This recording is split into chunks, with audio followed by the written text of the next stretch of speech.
Amir Temur askarlarining ortiqcha kiyimi bo'lmaganini bilarmidingiz? Temur qo'shinida askarga beriladigan oziq-ovqat, kiyim va o'lja qat'iy hisob bilan taqsimlangan. Ortiqcha dabdaba man etilgan, chunki intizom yo'q joyda armiya yemirilishini Amir Temur juda yaxshi bilgan.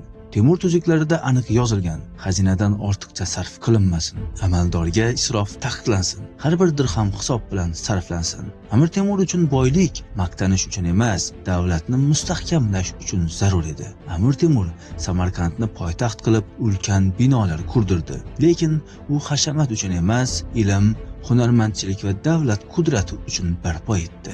Isrof faqat ortiqcha ovqat va sarf etilgan pullar emas, isrof vaqtni, kuchni, salohiyatni ham sovurishdir. Temur aynan shuni anglab, tejamkorlikni davlat mafkurasiga aylantirgan edi.